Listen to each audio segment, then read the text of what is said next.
It's Mr. Anonymous. Well done to you all for completing the previous task. I was very impressed with your acting skills and the comments you made during the movie. Now that that task is done, the next task will be assigned. The next task will be based on a debate. I want you to debate on 3 topics. From what I've seen, I feel that none of you are very much comfortable with sport. So 2 of the topics will be based on sport. 1 topic will be a general topic of your choice.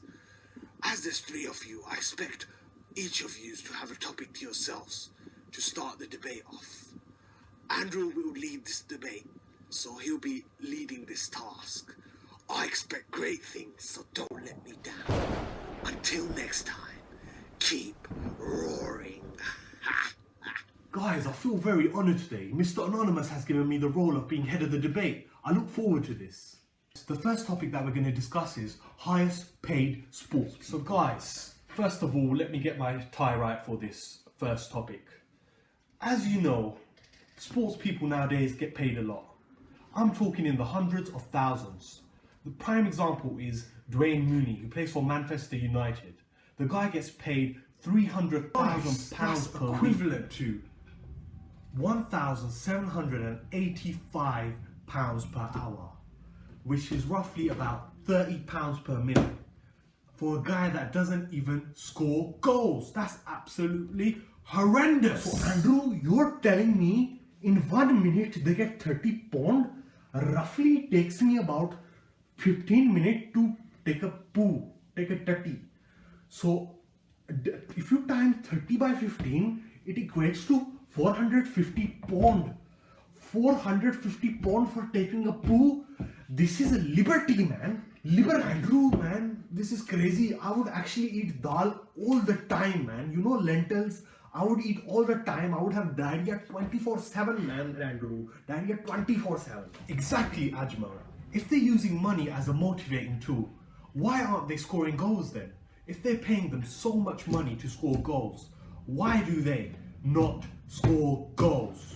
I know, Andrew, man. These guys, they get paid to do nothing, man.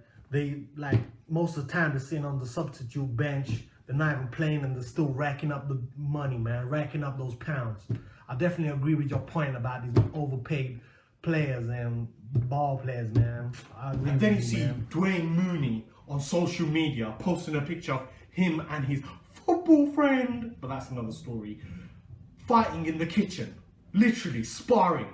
So they're sparring, so basically Wayne Rooney's up like that, giving it all the big talk, like Rocky, and then his football friend comes up to him, punches him in the face and knocks him clean. And then guys, the guy, literally, the next match he plays, he finally scores a goal, and his celebration, guess what it is?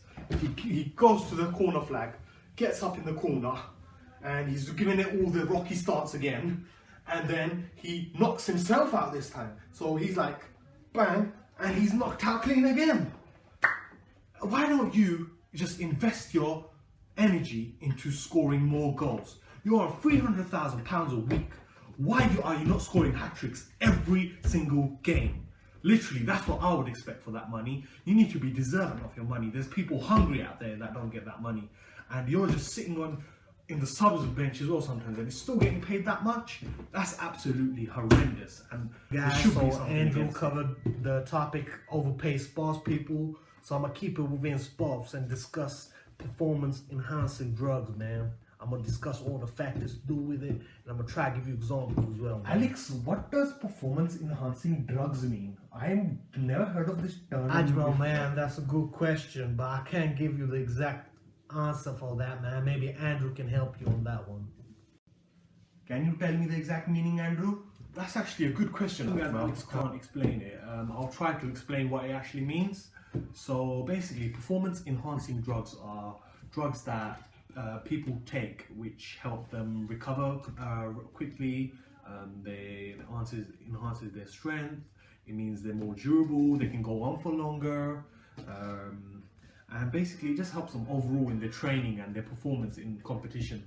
So I hope that answers your question. Like the prime example, man, in the US is, man, like the biggest actor at the moment, the biggest wrestler we've seen growing up is The Rock, man. The Rock. He's on, like, people claim that he's on juice, but like, I don't know, man. Like, he might be on steroids, so I don't know what effect that has on maybe his fans and stuff, man. If they find that out, do they want to go into that sort of stuff, man? Like, I've had a lot of respect for him, man, since like the WWF days, man. I've been watching him. Now it's called WWE, but I've been watching him since the WWF, man. And he's a inspirational guy, man, after the Fast and Furious movies as well, man. Hobbs is my dude, man. Hobbs. Guys, the third topic and the final topic is going to be altogether away from sport. Basically, what I'm going to talk about is children getting into the wrong path. Basically, children, they get into the wrong path at a young age, okay? So, I'm basically, from my experience, like, my parents didn't let me go out in the dark and didn't let me hang around with the wrong people. So I think this actually helped me a lot as an individual. I was coming home, eating from home and not going into any wrong things during this time. What I think is that because my parents limited me, I've become a better person. But this is not always the case. I don't know what your view is on this, guys. I would be very interested to know. So feel free to say anything you want. I got to say, unfortunately, I disagree with you, Ajmal. Basically, I think that parents should allow more freedom for their children. They shouldn't set time limits all the time. I understand that up to a certain age, it makes sense that you're not allowed to be outside when it's dark. You have to come home before dark. But they shouldn't limit you so much that you just like rebel against them and go into the wrong path.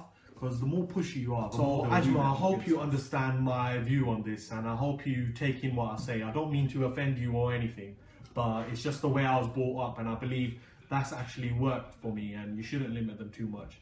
And you're a great guy yourself, so there's nothing to worry about. Ajmal, man, like, after hearing that, man, I feel very sad for you, man. In the States, like, there's so much space outside, so we just get to play with each other, man. Like, our parents can see us outside because there's like big driveways outside, man. So they can see us playing. They don't mind if we play too dark. Until a certain age, at least, they don't mind, man. And like, when you get older, they just let you do your own thing, man. They don't mind. But I do agree with you, man. Sometimes the kids, they get into the wrong crowd and do the wrong things, like drugs, and they go and start doing wrong things, man, with their friends, and they just develop a bad nature, man. So I think it is important, like Andrew said, to keep an eye on your children, but don't keep an eye so much that they feel to rebel against you, man. So this situation is very difficult, man, very sticky, but I hope you understand my view on this, man. Yeah, that's all.